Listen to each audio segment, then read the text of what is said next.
are an empty cup. Now what does this mean? It means to leave any preconceived ideas at home. Now what do we mean by this? We mean if we have a certain way of thinking, or if we have a certain way of life, and the Ustad mentions something that is from the life of Prophet Sallallahu Alaihi Wasallam, or the teachings of the awliya Allah, then we must forget ourselves and focus on the message. So that is the second. And the third is that we must refresh the three keys that Allah subhanahu wa ta'ala is with me, watching me and hearing me. And this way we'll be in the presence of Allah subhanahu wa ta'ala whilst the nasiha is taking place. All praise and thanks is certainly due to Allah subhanahu wa ta'ala, who is the Lord of everything in existence, from the heavens to the earth and everything else that exists in between. And we beseech and ask Allah subhanahu wa ta'ala to send unlimited peace, blessings, salutations and love upon Sayyidina Rasulullah sallallahu alayhi wasallam, upon the companions and the blessed family of Prophet sallallahu alayhi wasallam, and upon all the awliya and salihin of this ummah and previous. So again, why are we here? We are here to learn about what pleases Allah subhanahu wa ta'ala and learn about what displeases Him, so we can adopt what pleases Him and so we can refrain from what displeases Him. So the program for the evening will be, first a naat will be played, then the majlis of knowledge will take place after this, and then the majlis of remembrance will take place after that. So I will request the brother to play the naat. Jazakallah khair.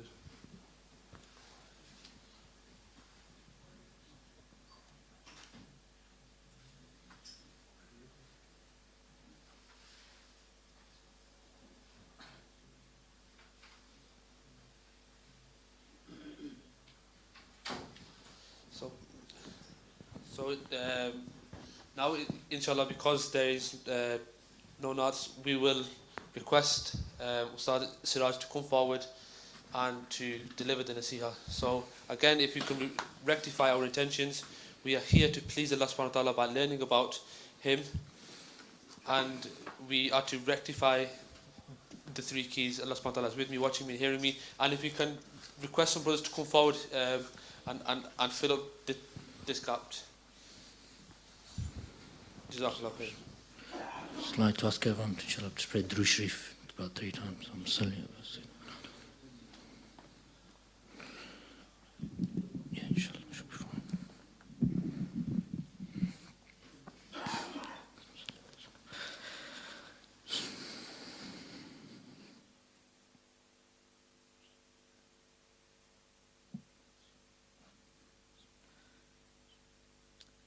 Alhamdulillah. الحمد لله رب العالمين والصلاة والسلام على أشرف الأنبياء والمرسلين وعلى آله وصحبه أجمعين أما بعد.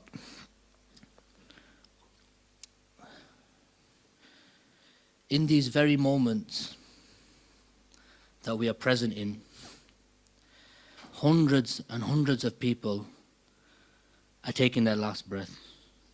Some may be on a hospital bed, some may be at home, some may be asleep and not even know that it's their last breath and wake up in barzakh. Some people, they've already been visited by the angel of death, and some may not be dead but may be dying, and some may die in the state of iman, some may die in the state of kufr, in disbelief. And at this time, there'll be many people who are being tortured, innocently killed. Some are even to the extent, being raped. Such atrocities are going on. But all of this at the same time, Allah subhanahu wa ta'ala is aware of all of this. Look, we just seen on the news recently in Australia, 500,000 animals were killed in that fire. 500,000. Around the world, in Burma, in Syria, and these people, the amount of people, days, while we're sat working, people are dying. While we're in our comfort, enjoying ourselves, people are dying. This is going on simultaneously And this is all going on, and Allah subhanahu wa ta'ala is aware. But what we need to consider is what is happening with you and me at this time. What state are we in when all of this is occurring? Because remember that reality is anyone who's living in this world, the worst thing that can come upon them and the worst punishment is death. Now some may think, well, if a person is going through so much hardship, then death is that not a relief for them, rather a punishment? How can it be a punishment? Isn't death a relief? Does it not relieve someone from the punishment? But the reality is that it may relieve you from this world, but it does not stop the torture and the difficulty and the punishment in the barzakh. That at that time when you're in barzakh, what you will witness, that what you witness on TV, you'll forget about that. What you see in Burma, what you see in Palestine, what you see in Syria, what you see going on around the world, you'll forget that when you see barzakh and the torture and the hardship in barzakh. A human in this world can be killed once. You can only be killed once. A person can only, if someone was to kill you, they'd only kill you once. If you were to kill someone, you could only do it once. It couldn't happen twice. Never. But in the hereafter, in the grave, people will be calling for death to be killed over and over again because the torture does not stop. Here we run from death. Someone talks about death to us, we run. In the grave you'll be seeking death. That, Ya Allah, give me death. This pain and torture is so much, I prefer death over this. But what does Allah subhanahu wa ta'ala say in the Quran to the nearest meaning? That don't call for one death. Call for many deaths. Keep calling as many times as you want, but death will never come. Imagine such punishment. That death comes, that you're going through so much pain, you're seeking death, you can't do anything, you're helpless at that time. Imagine what kind of punishment this is. Imagine your soul being cut into pieces and your body turned into mince. And you can't do nothing about that, but you can just feel the pain. Imagine that for a moment. And Allah subhanahu wa ta'ala is saying that you can seek, you can ask for death, it's not going to come. So, we do say, think about, people say pray for Burma, pray for Syria. Yes, we should do. We should pray. We should have a concern. But as much concern as we have for them people, do we have that concern for our hereafter and the punishment that we could possibly go through if we do not change our behavior, our ways, our actions? This, we can see this punishment occurring now. But the punishment in the hereafter, in the barzakh, is far worse than what we see on TV. And we can all be victim of that punishment. Right now, alhamdulillah, we sat here, we're not suffering anything like that. But in the grave, none is spared from it. Everyone is a victim to that punishment. Now you think you're here, you're comfortable. But there, no one is comfortable. Nothing goes unheard. Nothing goes unturned. And this starts as soon as the grave. So people think, till the day of judgment. No, your first day of judgment starts at the point of death. So, really this deserves more attention for you and me. Like, why did the prophets, when they came, did they not suffer in this life? Did their companions not suffer in this life? Did they not have to go through hardship? But if they wanted to, they didn't need to. If the Prophet ﷺ wanted, he could have had a mansion, he could have had money, he could have had everything. If he wanted for his companions, they could have had everything. But when Ka'b radiallahu anhu came to the Prophet ﷺ and said, Ya Allah, pray for us, they got very angry and said, do you not know what happened to the people before you, the time of Hazrat Isa alayhi salam, that people's skin used to get ripped off just on being on Iman, just on being belief. Prophet ﷺ got angry. The companions did not need to go through this. But what was the Prophet ﷺ trying to tell the companions? What was he telling them? by this, because in everything, emotion, in every thought, in every action is a lesson from Rasul sallallahu alaihi wasallam. What were they trying to convey at that time? That don't focus on what's going on in this life. Focus on the torture that's going to come to you in the hereafter. Focus there. That's what's important. The Prophet didn't need to go through the suffering that they went through in Badr, in Uhud, when their blessed tooth got chipped. At the time of Taif, they had the option to crush the place, and they said no. Maybe someone from here may come who's pious and righteous, to the nearest meaning. Why didn't they do that? Because it's for us to learn a lesson that this hardship is not that important. What hardship is important is the one that you're going to go through in the hereafter. This is the hardship which we need to focus on. So, for example, like when the Sahabas used to go into war and they were about to become shaheed, what did they used to say? Just before they'd become shaheed, what did they used to say? By the Rabb of the Kaaba, we have succeeded. Why would they say this? Why would they say they have succeeded?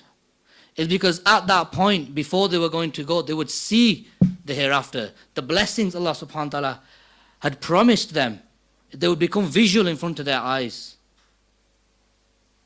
So even though they were being slaughtered at the time, they could see what was to come. It did not matter to them anymore. So really, for this reason, I want to share with you some jewels from the Prophet ﷺ that everyone is in need of today. 7 jewels I want to share with you from Rasulullah ﷺ, and these are such jewels. If you were to look at the hadith, it's from a hadith. I'm not going to give you word for word, more like an interpretation of the hadith, but it's such that it's so practical that it can benefit you in all aspects of life. This is how much of a great jewel it is. That this hadith can benefit you in all aspects of life, and it's considered to be one of the greatest hadiths. All hadiths are great. All of them are great. But why this particular one is so great is because it can be applied to everything. Some hadiths are great because they're specific to a certain thing, a certain, relating to something. But this relates to everything, a whole aspects of a person's life. And they can come back to it and use it over and over again and keep on benefiting. And it's a practical hadith. So you actually, from this hadith, you practically know what to do. And it talks about 7 things that we are in need of. 7 things every person, in particular Muslims, people with Iman, are in need of. And it also talks about the 7 solutions, how to attain these things, and the wrong ways that we attain them as well. So first I'll look at what is it, what are these 7 things that we need? What are these 7 things? And then we'll look at how do we achieve them. So the first thing is that everyone in this world, every person wants ease in the dunya, in the worldly matters. At work, no one wants to work a 12-hour shift. If someone could get 100 quid in 4 hours, why would they not? No one wants to work 12 hours. If everyone could eat sal and roti every day and not get ill, they wouldn't stop eating sal and roti every day. If everyone could eat doner every day, they'd keep on eating it if they didn't get ill. But because it gives you problems, as you get older, you have to take it easy because you put on weight. Everyone wants ease in their marriage. No one wants to come home from work getting a headache of their wife. Neither does the wife want a headache from their husband. Everyone wants that ease at home, in work, in their own health. Who doesn't want that ease? But unfortunately, our problem is we do dua, we ask Allah Ta'ala, can I have ease in this, can I have goodness in this, can I have a big house, can I have this? But unfortunately, the problem is we go about the wrong way of attaining it. We don't go and attain it in the way which is most effective. And then what's the second thing that everyone wants? What is it that everyone wants? The second thing everyone wants is ease and comfort in the akhirah. People with Iman, they want ease and comfort in the akhirah. Ask yourself, do you not want to die on Iman? Do you not want your last words to be the shahada? Do you not want to wake up in the grave to a 5-star hotel treatment? Do you not want the heavens, the angels from the heavens coming down, descending, welcoming you? Or do you want the angel of death coming to you?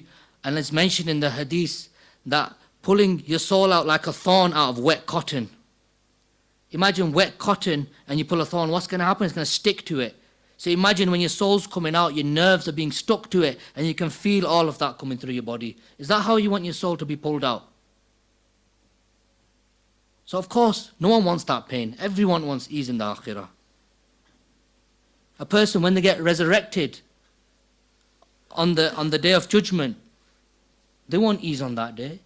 They want their scales to be heavy with good deeds and light with bad deeds. No one wants more bad deeds than good. When they have to cross the bridge of Pul Sirat, where hell is underneath it, where there's scorpions on that road, on that bridge, and other creatures that you've never heard of. People want to cross that at the speed of lightning. You don't want to be walking on that bridge on your own. So we all want ease in the akhirah. And then the third thing, what does everyone want? Every person wants to be honored in this world, some way or the other, in regards to worldly matters. In their work, in their home, they want some sort of respect and honor from their family, from their colleagues. You know, a fine example is like, you see these politicians that, you know, they come into power, they're supposed to serve the people, but the only thing that gets served is themselves. You know, they want the name, they want the title, they want to be mentioned. Because the reality is, if they were serving the people, we wouldn't have been half the problems we're in today. Not to say that there isn't sincere people, of course there is. But just an example, that people want honor. Maybe not at that level, on a local level, in their locality, in their masjid, in their homes.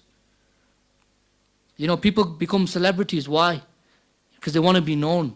And you go on YouTube, you see the most daft and silly things, but people do it just because they want to be known, just to get views and likes. People want some sort of honor. Even silly things they'll do to gain this honor. And this in dunya matters. And then what's the fourth thing people want? What's the fourth thing people need? That people want and they need honor in akhirah, at the time of death. And what kind of honor is this? That when the day of judgment is coming and you're there in front of Allah subhanahu wa ta'ala and your deeds are being presented on a big screen, and who's going to be there looking at that? The whole world. Who in particular? The Prophet sallallahu alaihi wasallam. Your parents are going to be there. Your children, your spouses. Do you want these people to see your bad deeds? Because on that day, everything is going to be presented. Nothing is going to be hidden. So do you not want honor on that day when you're stood there? That even some people's faces, it's like their hand is going to be pregnant because of the zina they committed with their hands. Their face is going to become pregnant because of the zina they committed with their eyes, with their tongue. Do you want that to be presented in front of the Prophet sallallahu alaihi wasallam? Do you want to be presented like this in front of thousands and millions of people? So do you not want honor on that day? Everyone seeks honor on that day. And then the fifth thing people want. People want Allah to help them in the time of need.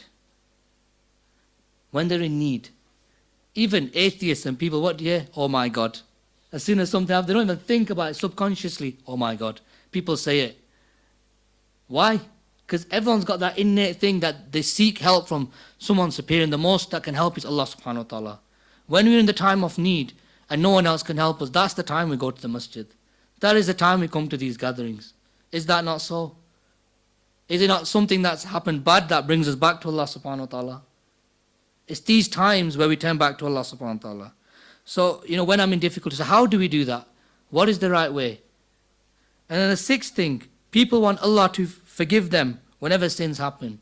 You know, whatever we do, whenever we make a mistake, automatically we expect that person to forgive us. In our mind, in our heart, you think that, you know, I've done that wrong. That person, you know, should forgive me. You know, I did wrong. Forgive me. Sorry. We say sorry. You know, we're always seeking forgiveness. We always want it. Whatever situation, as soon as we do wrong, we feel guilty in our heart. That guilt that we feel means that we're seeking forgiveness. Everyone needs forgiveness for their wrong actions. And the seventh thing, that everyone wants Allah to deal with them according to their mercy, to His mercy and not to His justice. What do I mean? What I mean is that if our good deeds and our bad deeds were to be compared, and based on this we were to go into Jannat, then none of us would enter Jannat. if we were to go on the justice of Allah subhanahu wa ta'ala, if we were to be just of all the rights we have violated of Allah subhanahu wa ta'ala, if Allah was to be just to us, and we were to go off our deeds and our accountability, just that alone, then none of us would even reach, no creation would reach Jannat. But it's because of Allah's mercy our deeds get accepted. And that's why we don't know little or large which Allah Ta'ala can love. But it's because of that mercy that descends from Allah subhanahu wa ta'ala that our deeds get accepted. So that's the seventh thing we want, is the mercy of Allah subhanahu wa ta'ala to descend upon us. So now, I mentioned 7 things, just to summarize them quickly so we know. So everyone wants ease in dunya, everyone wants ease in akhirah. Everyone wants to be honored in this world and honored in the hereafter. Everyone wants to be helped in the times of need by Allah subhanahu wa ta'ala and in times of difficulties. And everyone wants forgiveness of Allah subhanahu wa ta'ala, and finally to deal with it according to His mercy and not His justice. Now, what's the solution? How do we achieve this correctly? How do we achieve these 7 things? What solution has Rasul sallallahu alaihi wasallam give us to achieve these 7 things correctly? So now let's listen to the solution. Now, the Prophet ﷺ mentioned the nearest mean. It's just an interpretation. It's not the actual hadith. That consider who you are in touch with on a daily basis. When you're at work, when you're at home, who are you always in contact with? Whoever comes in front of you outside, if you commute to work, if you drive, who do you come through? Who do you say salam to? Who do you just have a general chit chat to? Even animals, which animals do you cross on a daily basis? Anything and everyone you come into contact with. Rasulullah has mentioned to the Muslimin that if you create ease for the creation, Allah will create ease for you in this dunya. That is the first thing. That if you create ease for people, so then people who you come in contact with, Allah will create ease for you in dunya. And in reality, you're not actually creating ease for that person. When you're helping them, you're only helping yourself. And why is that?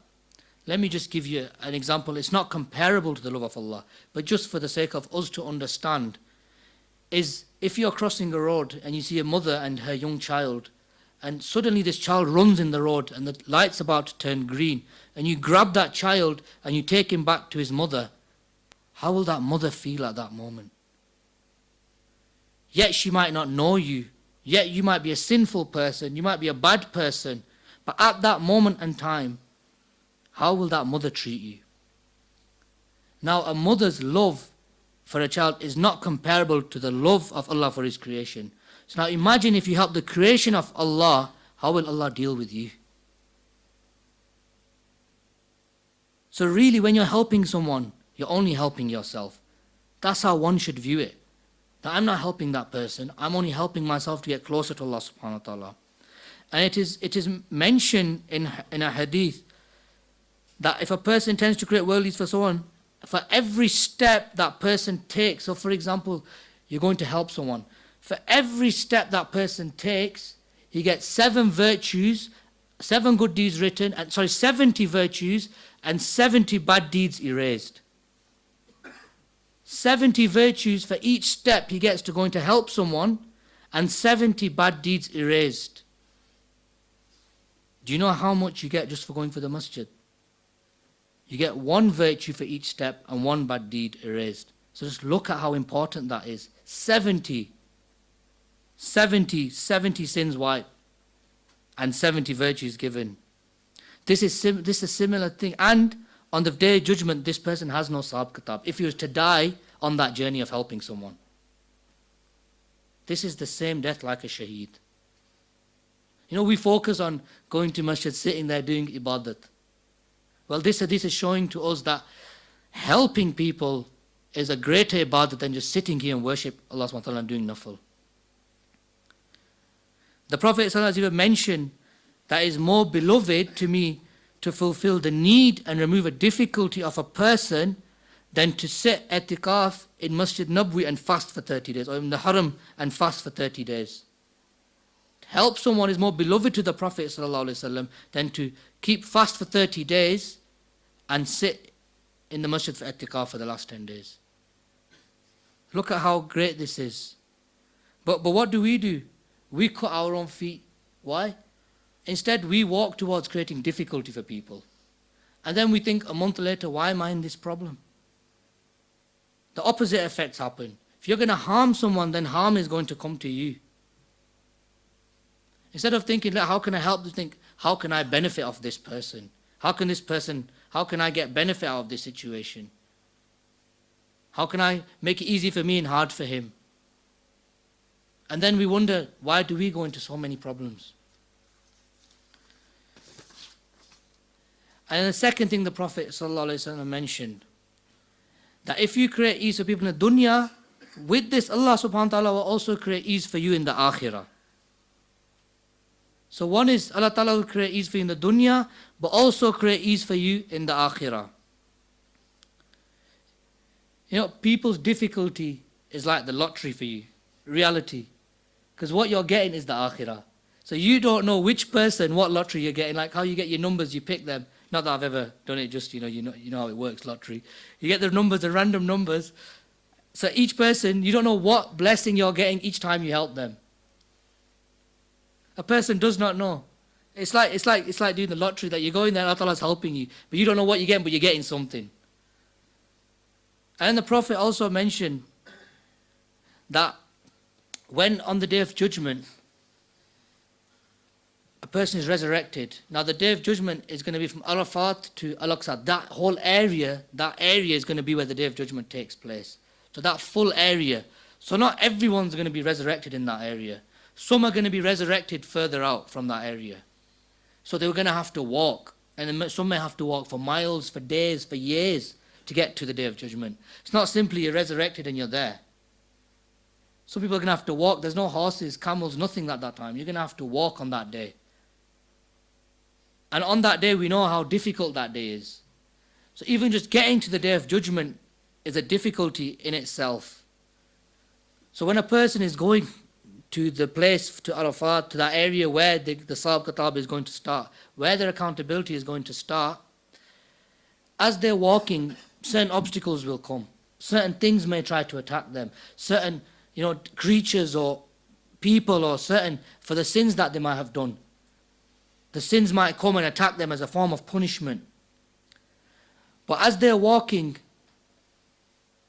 a certain creation, a certain light, a certain person will come and strike that. Just say a creature is coming to harm you while you're walking to the Midan of Hashr, that thing will be killed, that thing will be thrown away.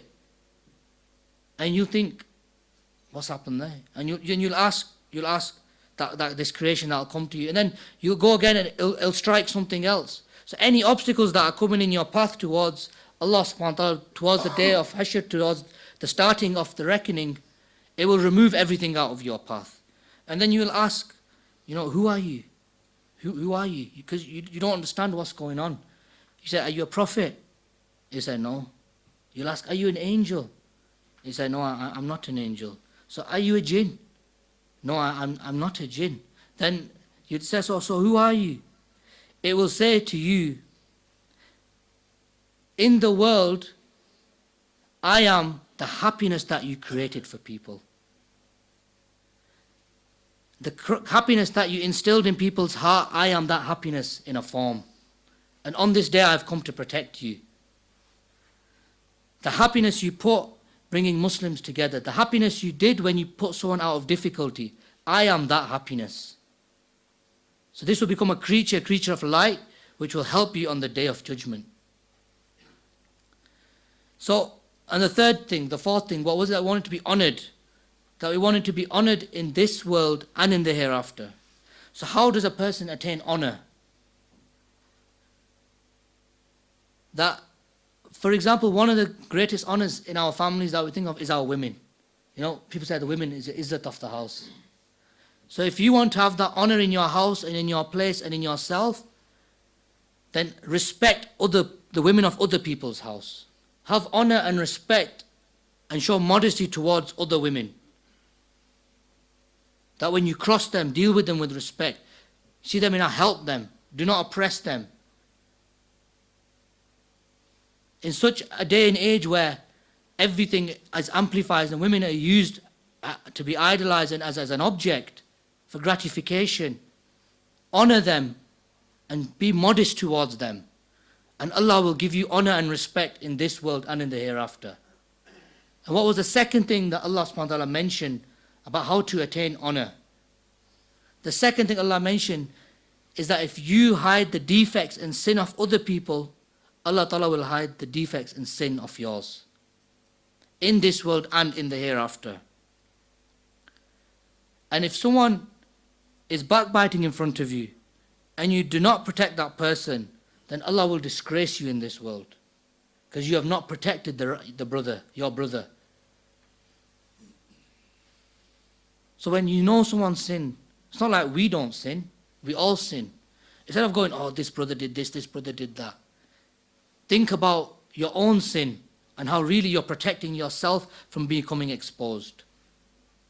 Next time you think about exposing someone else's sin, think about, by me doing this, then what if my sin was exposed? How would I feel at that time? So by protecting someone, by not talking about their sins, by keeping them to yourself, then in reality is you protected yourself and your sins from being exposed on this day, in this dunya and in the hereafter. And if you want Allah's help in your affairs, the fifth things, if you want Allah to help you in your affairs, then this is what is mentioned. The Prophet ﷺ said that the time you are in helping others, so that time while you're helping other people, for example, someone's fallen, you're helping him, you're taking your mother shopping or an old lady somewhere, in this time while you performing this action, that Allah Ta'ala takes your needs as priority at that time and begins to deal with them. Like your case, it gets taken to the front, priority, fast track. Gets taken to the top at the time when you're helping someone else. Allah Ta'ala is helping you. And that is when you think to yourself, how some certain situations you come out, you think, how have I come out of these situations? But Allah subhanahu wa ta'ala was helping you when you were helping someone, you didn't even know about it. And yet Allah Ta'ala works in mysterious ways. We hear this. So that's why you begin to see that help will come into your life when you begin to help others from their difficulty. And the sixth thing we mentioned is about forgiveness. That everyone wants to be forgiven. Everyone wants to be forgiven. Then forgive others if you want to be forgiven. Do we not want the forgiveness of Allah from our sins on the Day of Judgment, or do we want to be embarrassed? No one does. So why are we finding it difficult to forgive someone else? Why are we finding it difficult to let go of a grudge of someone? Would we like it if Allah Ta'ala had a grudge with us on the Day of Judgment and said, because you did this sin, you're not entering Jannah? How would we become on that day? Is our akhirah worth sacrificing just because someone said something wrong to us and we can't forgive them? Is our akhirah really worth sacrificing for something as pathetic and small as this dunya? How long are we here for? 60, 70 years? How long are we in the akhirah for? The rest of our life. So by not forgiving someone, do we really want that to be a means of us not getting forgiveness in the hereafter? That there was a story about a companion where when this person passed away, he was passed away as a successful companion. And people, either passed away or the Prophet mentioned that this person is a successful person. It was one of the two. That either he passed away or he was mentioned by the Prophet as successful.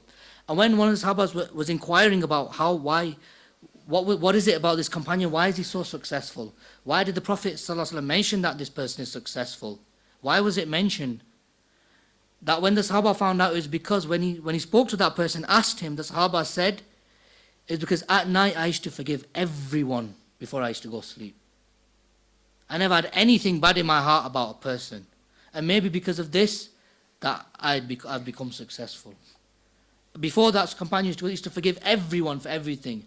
And not even that, even the sukoon you'll feel at that time, you'll never get a sleep like that you never ever experience a sleep like that. When you have nothing, no stress on your heart, because you've forgiven people.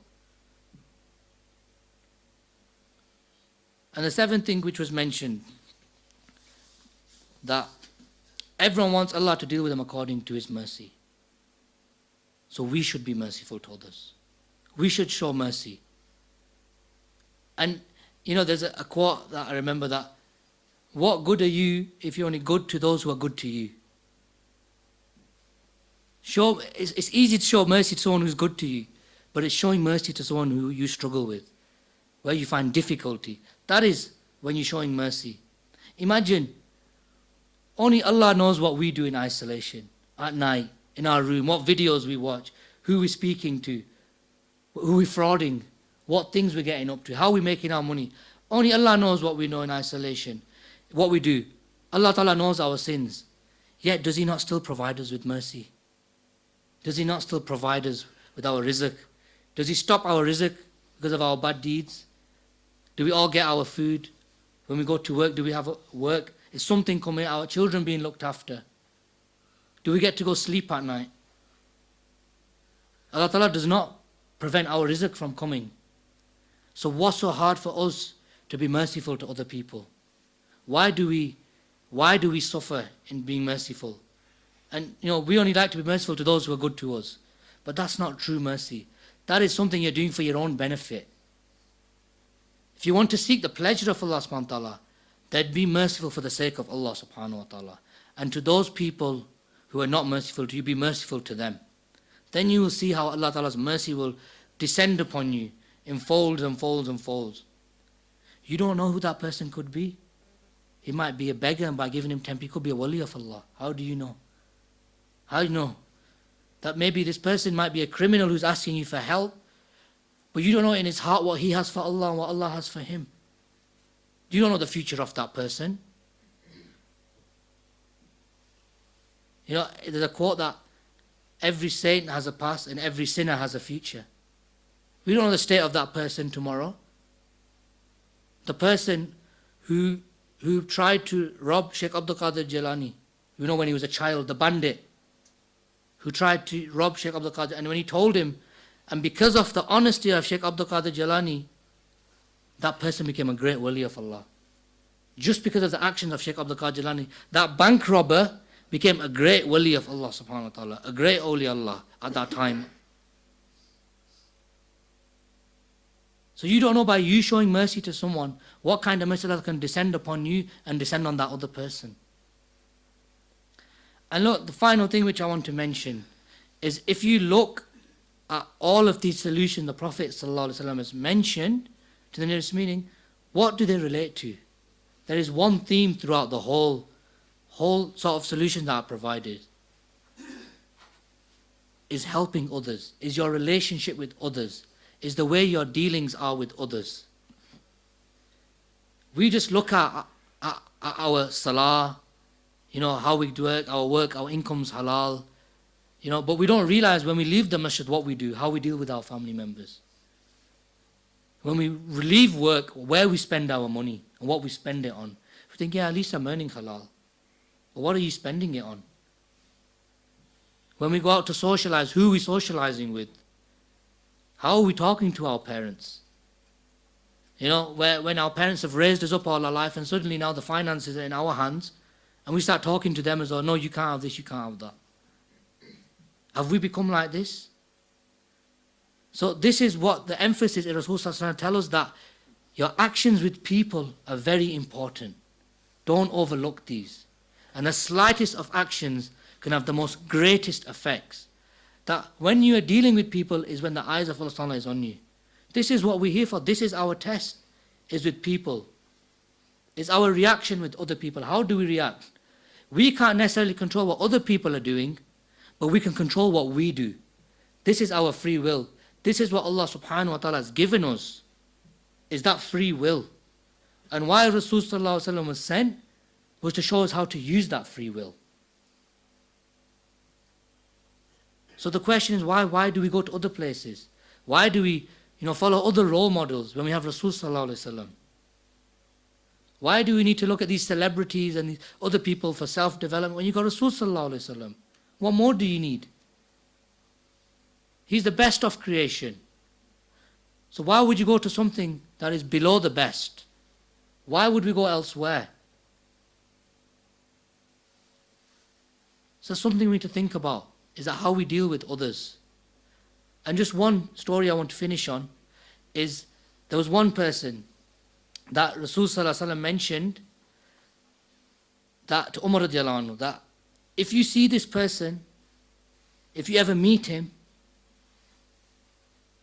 ask him to pray for your forgiveness in the hereafter. Ask him to do dua for you. Now let's just hold on for a moment. Who is Hazrat Umar radiallahu anhu? He is the second Khalif. He is the one, when he would speak, that verses would be revealed on what he said. He is the one that when he ruled, that shaitan, that evils went to a very minute time. He ruled, it was called the Golden Ages. He was the one, when he would ride, he had so much power that the horse would look, it looked like he was walking on a horse. This is Umar radiallahu anhu, the one who's give his life, the one who fought in Badr, who went at the time of migration to the people of Makkah and said, whoever wants to want their wife to become a widow and to become an orphan, or whoever wants to lose their other parents, to become an orphan, or to lose their parents, or their child, or their parents to lose a child, come fight me. Come fight me, I'm leaving Makkah. Imagine that. The whole of Makkah is saying to them, I'm leaving Makkah, what are you going to do about it? This is Umar, and this is what he did. This was the strength he had, and how he would sacrifice for Islam. And the Prophet ﷺ is saying to him, ask this person to seek forgiveness for you if you ever meet him. And who is this person? This is none other than Awais Qarni. And now ask yourself the question, why? Why did Rasul Sallallahu Alaihi Wasallam tell Umar that if he comes to seek, ask him to seek forgiveness for you? Because this person lived in the time of Rasul Sallallahu Alaihi Wasallam, but never physically got to meet him because he was looking after his mother. Because he was fulfilling the right of his mother. Because his mother wasn't well, and it was the hukam of Rasul Sallallahu Alaihi Wasallam to look after your parents when they're not well, to serve your parents. And after Rasul Sallallahu Alaihi Wasallam, who is the most beloved? It's your mother. Because he wanted to fulfill that right, he never got to physically see Rasul Sallallahu Alaihi Wasallam. Yet Rasul Sallallahu Alaihi Wasallam knew about him and said to Umar radiallahu anh, that when he comes, ask him to do dua for you. Why? What was he doing? He was creating ease for another creation of Allah subhanahu wa ta'ala. So may Allah ta'ala give us the ability and the tawfiq to act upon what is said and be someone who creates ease and not hardship further.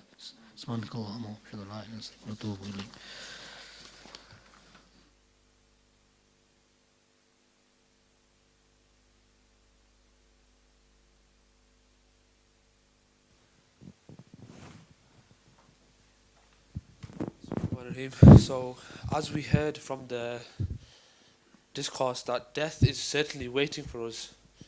It is waiting to greet us. And it's something that we cannot avoid. It's something that we cannot, it's a call that we cannot decline.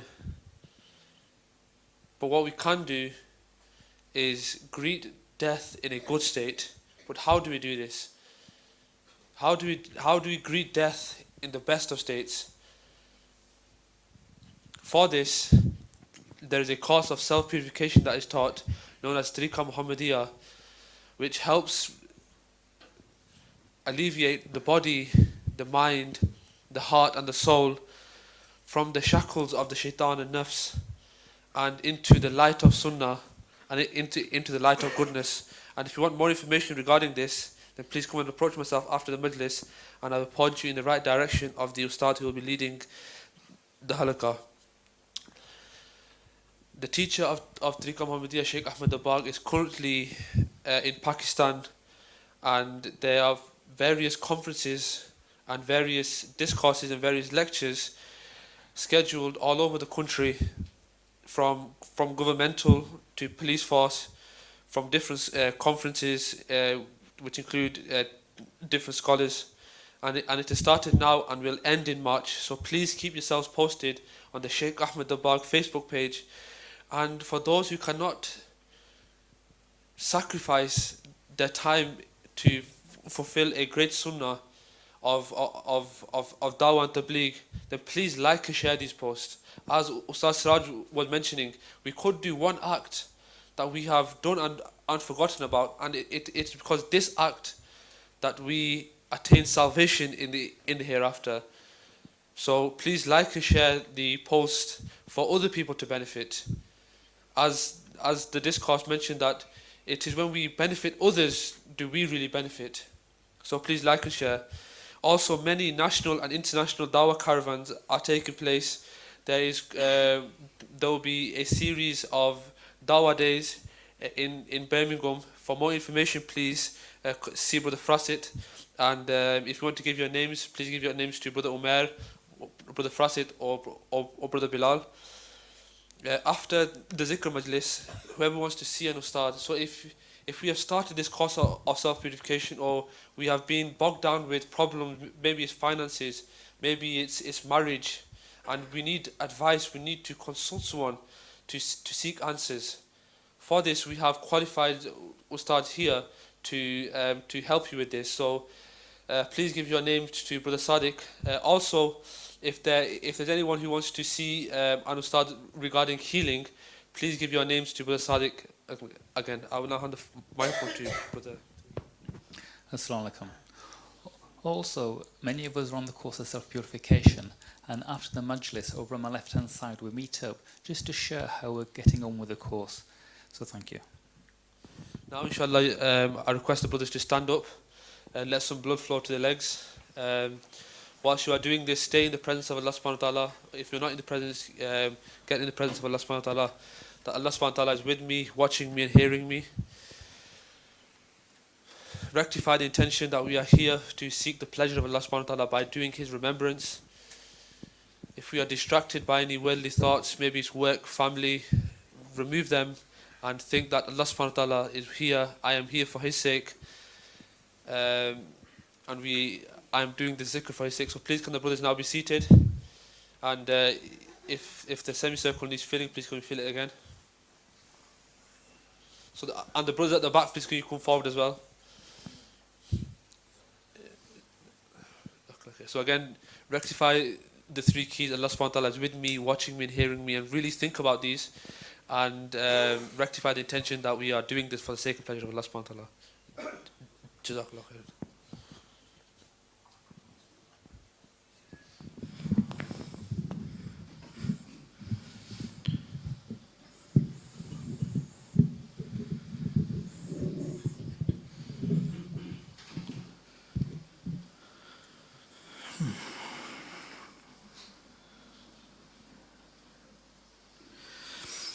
أعوذ بالله من الشيطان الرجيم بسم الله الرحمن الرحيم الحمد لله رب العالمين الرحمن الرحيم مالك يوم الدين إياك نعبد وإياك نستعين اهدنا الصراط المستقيم صراط الذين أنعمت عليهم غير المغضوب عليهم ولا الضالين بسم الله الرحمن الرحيم قل هو الله أحد الله الصمد لم يلد ولم يولد ولم يكن له كفوا أحد صدق الله العظيم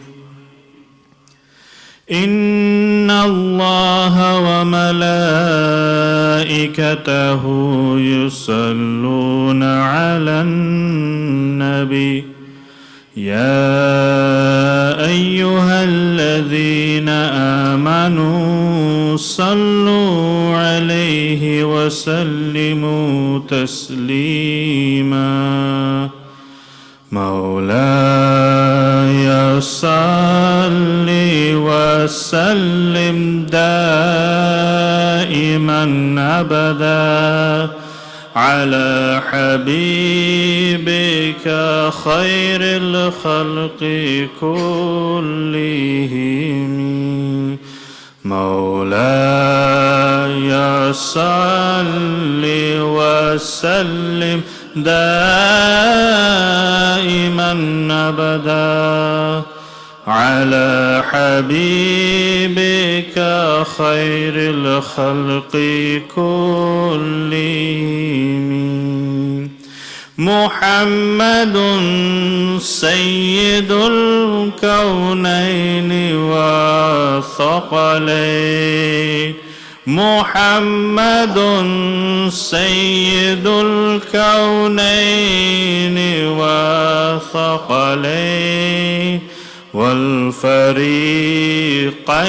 من عرب ومن عجم مولاي صل وسلم دائما أبدا على حبيبك خير الخلق كلهم مولاي صل وسلم دائما أبدا على حبيبك خير الخلق كلهم هو الحبيب الذي ترجى شفاعته هو الحبيب الذي ترجى شفاعته لكل حول من الأحوال مقتحم مولاي صل وسلم دائما أبدا على حبيبك خير الخلق كلهم فاعلم أنه لا إله إلا الله محمد رسول الله لا إله إلا الله لا إله إلا الله لا إله إلا الله لا إله إلا الله لا إله إلا الله إلا الله إلا الله إلا الله إلا الله الله الله الله الله لا إله إلا الله لا إله إلا الله لا إله إلا الله لا إله إلا الله لا إله إلا الله إلا الله إلا الله إلا الله الله الله الله الله لا مقصود إلا الله